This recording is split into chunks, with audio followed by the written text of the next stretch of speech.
Welcome to the Crouch Ranch, you guys. It's me, Sid, flying solo, all by myself. So I'm getting back in the habit this week.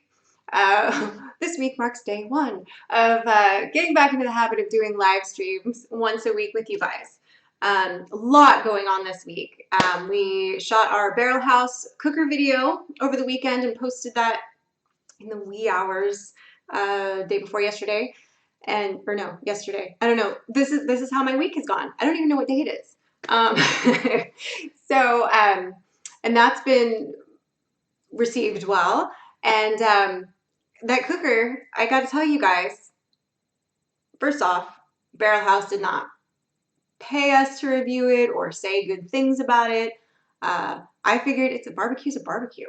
Honestly, going into it, I was like, it's gonna cook it just like it's gonna taste like it always does. It's gonna be exactly the same as it always is when we do it. Hi Kirk, hi Spanky. But I gotta tell you, it was not the same. It was night and day. And I responded to a lot of your comments. As you know, I am the one that responds to comments. When you leave them on our video, I'm the one that responds or deletes, depending on level of appropriateness.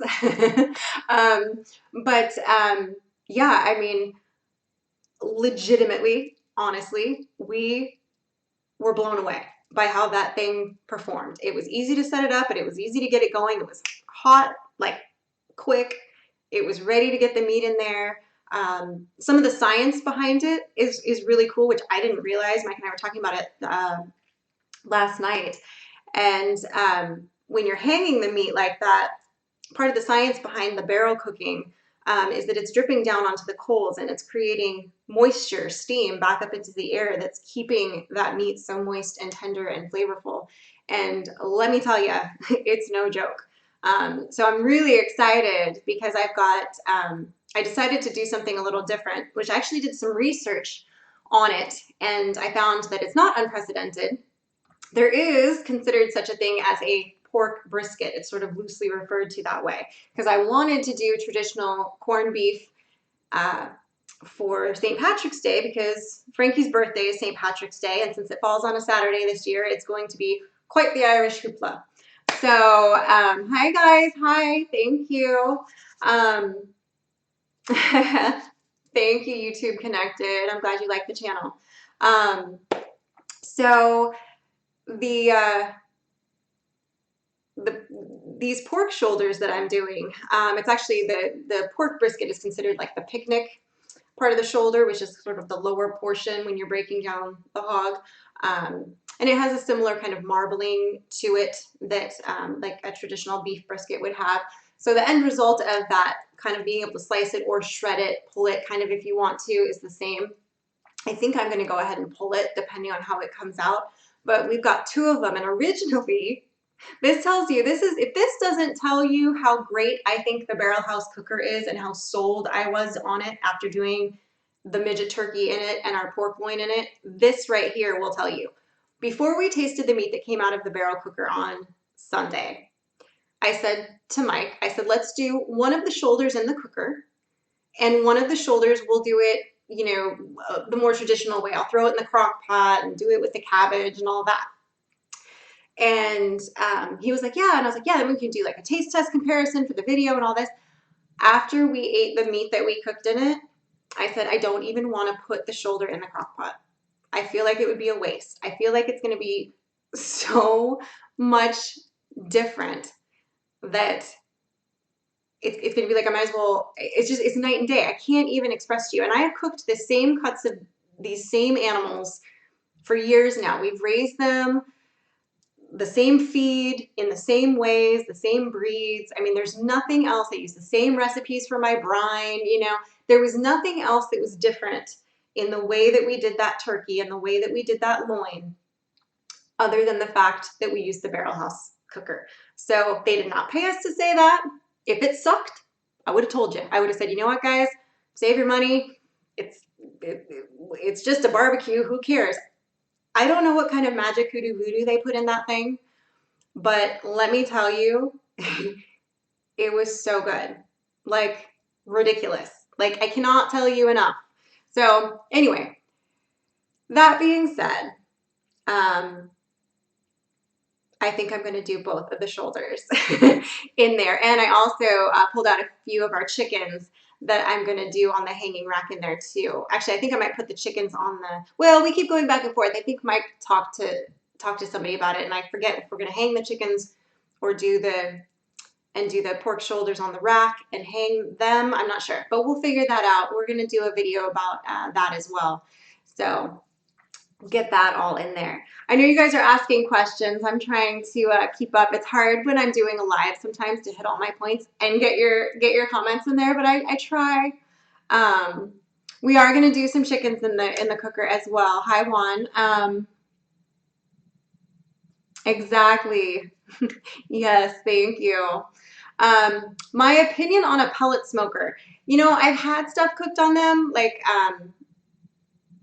they're good. I mean, I'm not, a lot of it is personal taste. You know, that's, some people like that really, really smoky flavor, or the certain flavored pellets or whatever that's going to add a certain flavor to it.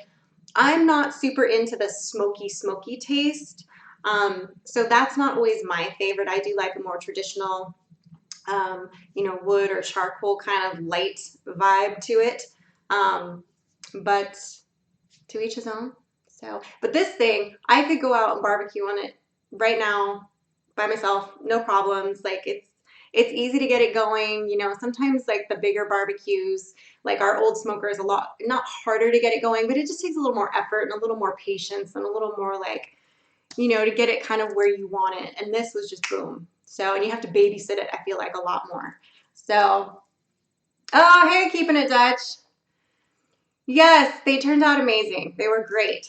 So I'm excited. I'm going to do, I was just telling them I'm going to do a couple of pork shoulders from our last hog uh, in there this weekend for St. Patrick's Day for Frankie's birthday. So we're going to be videoing that too. So, and we've got, I know we got the Crouch Ranch and Keeping It Dutch. We're going to try to get together, you guys. If you guys haven't already gone and subscribed to Dutch's channel, make sure you do. We're going to be doing a collab video here very soon. I've got to get through this week. Like, this week is going to kill me between Frankie's birthday and now it's supposed to rain on Saturday. So I've been trying to get her playhouse finished. So I posted some pictures on Twitter and our Facebook page. That's the other thing, guys. We now tweet. So if you're not following us on Twitter at the Crouch Ranch, go do that if you have a Twitter, because I'm posting in both places now. I'm a multi-poster. So make sure that you like our Facebook page and that you're following us on Twitter. So that's one more way you'll kind of see some behind the scenes stuff and get that going. Anyway, this week has been crazy because with the Playhouse, we got that finished drywalled with Nate's help this weekend, which you guys all saw him in the smoker video. He was over helping us with some odds and ends because we were like just in a time crunch. And so trying to get that done, he got it mudded and drywalled. I went in there and sanded it on Tuesday night, painted it. Last night, Mike came in and helped me finish up painting it. And then tonight, I'm going to go in there and kind of clean up and wash the windows because they still have drywall dust on them. From, I looked like it was bad, guys. After I sanded the drywall, I looked like an extra from Scarface. All right, 8-year-old birthday parties are stressful. I will be glad when this week is over. Let me just say, I made an ice cream cake from scratch for this kid. I had to get, and of course, because it's a holiday, because it's St. Patrick's Day and she loves green to begin with, everything has to be green and shamrocks and leprechauns and all of that stuff. So I haven't started Instagram yet. Dutch. Working on it. So we'll see. Oh, is it really? Your daughter's birthday is St. Patrick's Day too? What a coinky dink. That is funny. That's hysterical. Yeah, one of the kids in Frankie's class is actually also born at the same hospital on the same day at the same time. So kind of crazy. But yeah, I'm excited. She's excited. We're gonna have a great party. The house is gonna be packed. It's gonna be raining. We've got Easy Ups outside. We're gonna have the smoker going.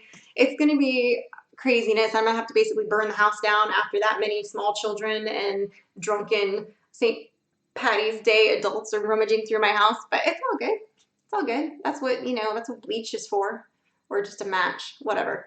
So we'll get it all squared away. I'll get it all put back together, but it'll be good. It's going to be quite the hoopla. So, so anyway, so that leaves us with getting all that done tomorrow. I've got to get like the cabbage prepped and all of that, and get everything else under control. Got the green birthday cake, the ice cream cake I made. Total Pinterest win, I must say. Hopefully, it looks like it turned out good, but we'll see. So.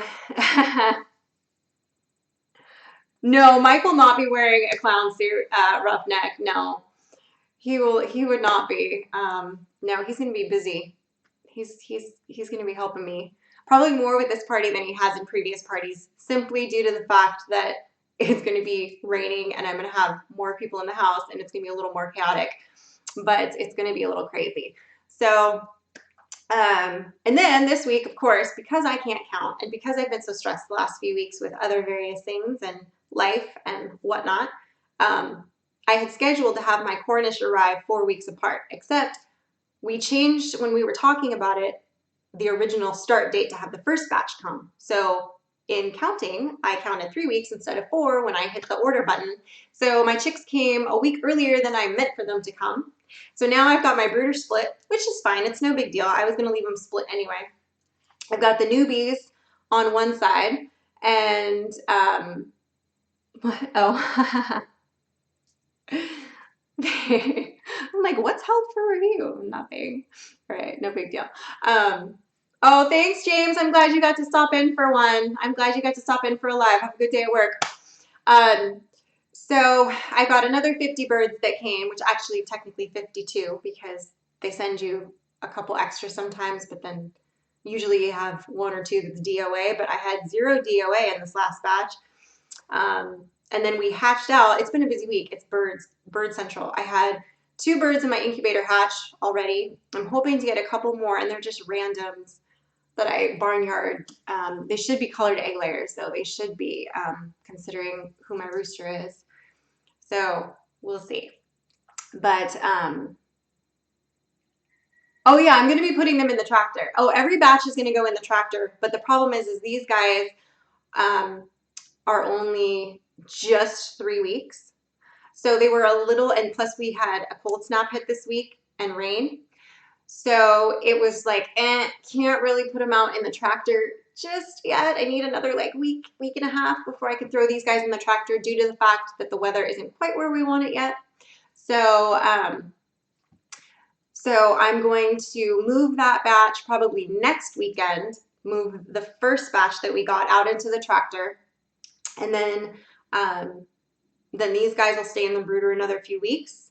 Then we'll start butchering some of those guys, move the rest out into the tractor. Like we'll just keep the cycle going basically until nary a bird was left behind. It's like the Marines, no bird left behind, right?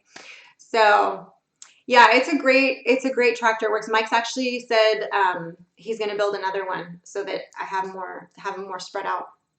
But we'll see how that goes. So it's pretty handy. I like that thing.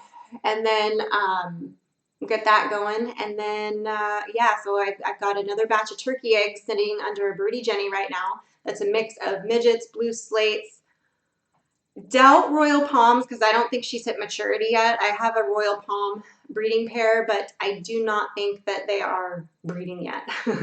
I'm pretty sure they're not, in fact. And I don't think she's laying just yet. She's a little young for that. I think she's not going to hit maturity to really use her for breeding until next spring, but we'll see. So I've got my blue slates and my midgets in there. They are messy, yes. But you know, it's when you tractor them, it makes life a lot easier. If you can tractor them, it's not as bad because you can move them every couple of days. They have new grass. You deal with the mess, like. But we'll go over all that when we do our collab, right? For that, Dutch, right? So so yeah, I think just a lot of birds this week. I'm stressed. I always stress when I have birds about to hatch, and I've got a giant clutch about to hatch under that Jenny, which may or may not happen because she's been outside in nature sitting on this clutch, which I don't trust. I have yet to have one of my midgets successfully hatch one of their poults. So my silky hen does it, and now my incubator can, but we'll see what happens. But the group that's in the incubator right now was sort of hit and miss because Rory, my birdie, Silky, was sitting on them for a while, and then she just was like, the bird flipped me the bird, got up, left, and never came back to those eggs. Like, she has never done that to me before. So she was just like, deuces, I'm out. I'm over this. I'll get it, whatever. She just gave up. And I was like, okay. So I, put them all in the incubator, but I think it might have been a little too late. And I did candle them, but some of the shells, the colors on those are so hard to see through. And I have kind of a crappy candler. So I think I've got a small percentage there maybe gonna hatch, and then the rest are gonna get fed to the pig. So we'll see what happens. But hey, what's up, Sinister? So yeah, we'll see what happens with that. But exciting stuff, fun stuff, and I've been on here jibber jabbering for 15 minutes. See, this is what happens when I do a live. I just it's like mouth vomit. It's like word vomit. Blah blah blah. Anyway, so that being said, we're going to be shooting some video with that barrel house again this weekend for those shoulders that I've had in the brine curing all week. It's a cure / brine. It legitimately is because I do have the prog powder in there. And it's been there since last week. And so I'm excited to see how those turn out. They smelled amazing when I started them, so we'll see. And then, of course, we'll do the chickens in there, so we'll be videoing that.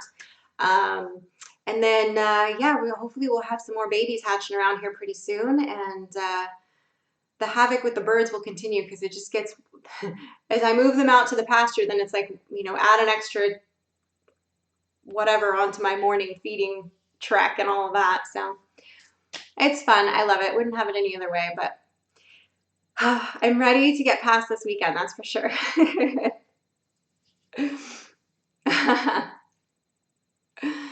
So anyway, guys, I'm sorry. I'm like reading you guys talking to each other in the comments and it's cracking me up. But yes, Stephen Bird is the word. All right, so here we go. I'm going to leave you now. I'm going to go wash dishes and try to eat lunch real quick and then get back to work. So make sure that you subscribe to the channel. Make sure you go subscribe to Dutch's channel. And happy birthday to your daughter, Hayden, I believe. The cats are doing great. YouTube connected. Thank you for asking. They're all doing great. They're all doing amazing. Jude is a hoot. He was loving the chicks hatching in the incubator yesterday. I posted some of that in the Twitter. I put it in the Twitter, on the Twitter. I'm like a 90-year-old woman right now. Oh my God. Show me how to work the Facebook. All right. That's when I know it's time to go. So, so thank you. So make sure you subscribe, you guys. Make sure you hit that like button. Make sure if you leave a comment, remember that I'm the one that reads and responds to the comments. So don't talk about me like I'm not here. I'm there. I'm the one that checks them. Mike never looks at those. I mean, he does. I shouldn't say that. He does. But I'm the one that wrangles those. So anyway, I'm right here. Talk to me. All right. So don't forget, click the bell so you get the notifications when I do crazy, wacky things like go live, which I'm going to try to do. Not try. There is no try. Only do, Yoda. I'm going to go live once a week on Thursdays. It won't always be exactly at the same time, but it will happen. So there you have it. All right, guys, I hope you have a great rest of your day. Hopefully Mike and I will get that video shot and up from Saturday that we're going to do in the early part of next week, and maybe try to do a live on Sunday together. We'll see. And I hope you guys have a great day and a great St. Patrick's Day, right? Drink your green beer and eat your corned beef. All right, guys. Bye.